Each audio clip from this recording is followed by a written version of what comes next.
Hey Brush Monkeys, Tom from Flying Monkey Studios here. I wanted to take a second before we get into the next few videos.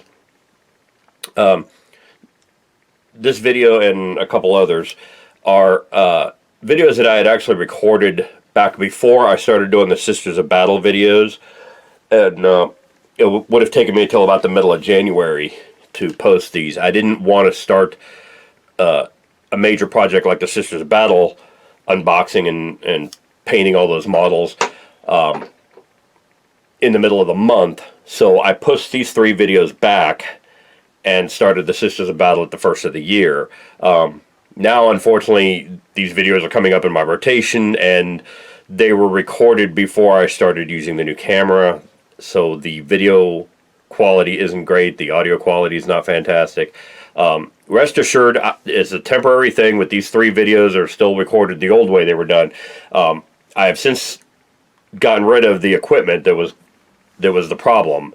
So there's no need to comment and tell me that the video quality is horrible, that the audio quality is horrible. I know it was done with old equipment. The audio and video quality you see in this segment and in the Sisters of Battle videos and in subsequent videos is how things are going to be done from now on. It's just these 3 videos were done with the old equipment. Okay, sorry, but thanks for watching anyway. Appreciate it. On with your video.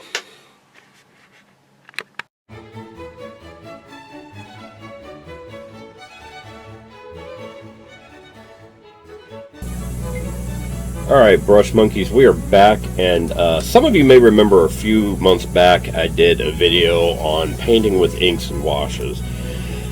And that was painting a video, or painting a miniature from start to finish, from the primer on, with the inks and washes, and not using them as shade washes, per se. This video is going to be all about using shade washes and using inks for washes. And I wanted to start by raising the question, do inks and washes really make that big a difference to the model? And so I've chosen these 5 figures. These are all what are usually called old hammer figures nowadays. These were Warhammer figures from back in the day, Warhammer Fantasy Battle figures. Got a couple of barbarians, a knight, I think that's probably an elf, and some other kind of fighter. And you can see they're old. They've got the old hexagonal slaughter bases on them. So these are guys that probably came out around 1985 or so. And I painted them back then, back when I was in high school, about 30 years ago. And as you can see from some of them, they're just painted with the base coats. There's no shade washes, anything on there. This was before the Citadel Inks set came out. Now, 30 years ago, a lot of you may not understand this, and youngins may not understand this, but there was actually a time back in dark antiquity when there was no internet and there was no Google, and you couldn't just sit down at a computer and look up painting techniques. You actually had to know somebody who knew how to paint, who would teach you this stuff, or you figure it out on your own.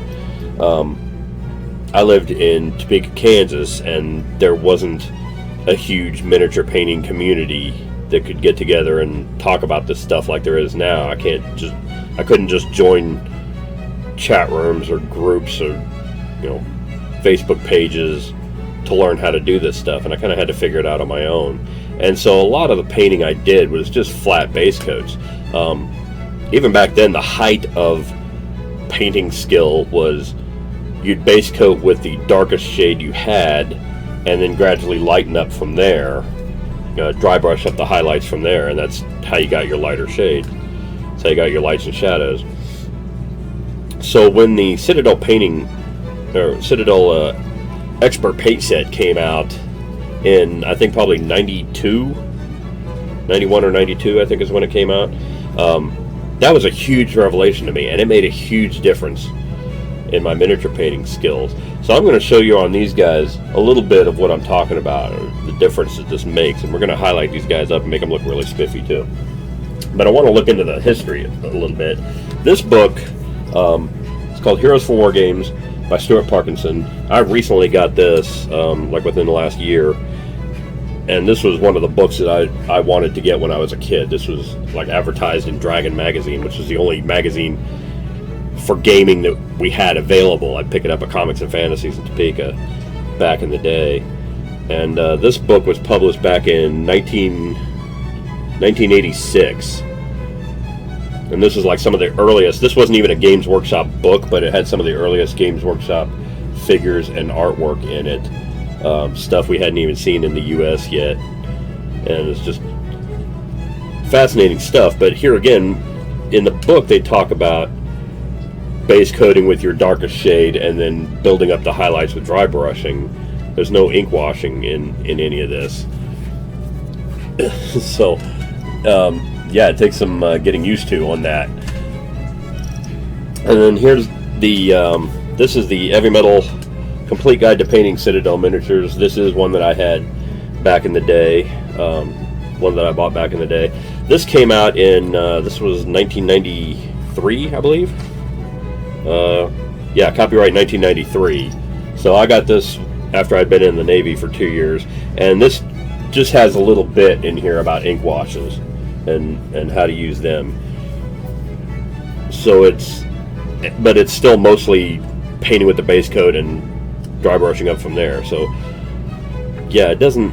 This was probably when the inks were brand new, and yeah, see, the inks as glazing and blending were used as advanced techniques in here. So that tells you how new the inks were in this, and that was 1993. So, like I said, when those came out, they made a huge difference in my painting, and I'm going to demonstrate on here the difference they make in these guys. For this guy, for example, I'm going to start out with, since he's yellow and green mostly, and a little bit of skin, I've got some yellow ink, I've got some clearly a green shade, and I've got two different, where are they? Two different flesh washes, Secret Weapon Flesh Wash and Reikland Flesh Shade from Citadel. So we're going to try both of those. The two Barbarians will be done in two different flesh shades. Everything else, I'm just going to go ahead and do the shade washes on them, and then we'll come back and take a look at them, and I'll show you what a difference this makes on these guys. Okay? Alright. Alright, Brush Monkeys, I'm back, and I've got these guys all shade washed up, and this guy that I use as an example of why you should use shade washes, it is all flat. It's kind of hard to see up close there, but the shade washing really made a huge difference on this guy. Even without really going into highlighting anything on him, you can see how the shade wash brought out the details in the wings and the mask and even his hands here, and the folds of his tunic and his sleeves, all that kind of thing. Just made that really pop. This guy, again, was just painted in flat base tones, and that shade wash just really made them come alive. A couple little spots I missed here and there. Yeah, the shade wash really made a huge difference in making these guys stand out. Even the Barbarians that were kind of dark to begin with, the shade wash really made their details come out. The fur on their boots and their tunics here. And I used two different shade washes on these guys, so this guy came out a little more yellow than the other guy. But again, even without going into highlights, that just improved the look of these guys so much just by putting the shade washes on. And that guy's cloak really looks so much better than it did. And all I did was wash it. So, for those of you wondering if shade wash really makes a difference, yes, it absolutely does. It is a vital part of the miniature painting process, and even though the earlier literature on it didn't really seem to think it was that big a deal, it really makes a world of difference. And this is why when the inks came out, it really blew me away, and why I'm such a big fan of inks and washes. Phil, who runs Tabletop Games here in Kansas City, refers to washes as talent in a bottle. and they really are. I mean, it's no joke. So yeah, definitely add some inks and washes to your repertoire. Citadel makes a fantastic range of them. Secret Weapon makes an amazing range of them. The Citadel inks and washes are probably one of the inks and washes and the contrast paints are the exceptions to the I don't like Citadel paints complaint that I have. Like all the other Citadel paints I'll replace as they run out, but the inks and washes, I really want their inks and washes. It really makes a huge difference. Even the Army Painter has a range of not only colored tones, but also like strong tone, dark tone, what is the third one? Soft tone. These are just different tones of brown washes, and even these just make a huge difference. It's basically the same thing as their quick shake dip, which comes in a can like this. This is the strong tone dip, and all you do with this is it's like mid-wax wood polish. You just open up that can, dip the whole miniature in there after you're done base coating it, shake off the excess, and then let it dry. And even just this makes a huge difference to the miniatures. And they're great for making that kind of dirty look if you want. Like I did a bunch of Skavens in them, and it really made a huge difference to them. So like I said, Secret Weapon makes a huge, ridiculous bunch of them. Green Stuff World is starting to make more of them. We did a review on the candy ink from a few months ago in the asset drop box. Citadel makes a good range of inks. Army Painter. You can really make just about any paint you want into a shade wash just by thinning it down properly. But it really is worth it to go out and get the formulated shade washes and inks and glazes and things like that.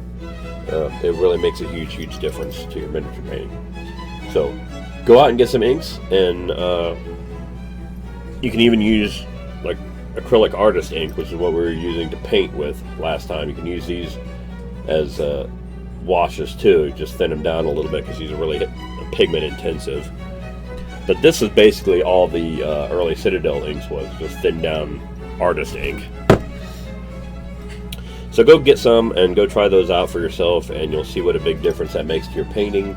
And let me know what you think. Comment below on how that worked out for you. I know it's not exactly a new technique, but it is an important one. So try it out. All right. See y'all later. Bye.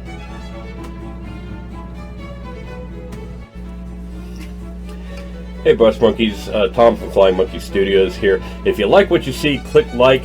If you want to find out when new videos get posted, click subscribe. Comment below on what you want to see on future videos. Visit our Patreon site for lots of ways that you can support me in doing what I do. You can also visit our Instagram and Facebook pages to see all the miniatures that I paint on this channel, and see how you can get your hands on one of your own. So thanks a lot for your time, and thanks for watching my videos, and I will see you guys later. Bye.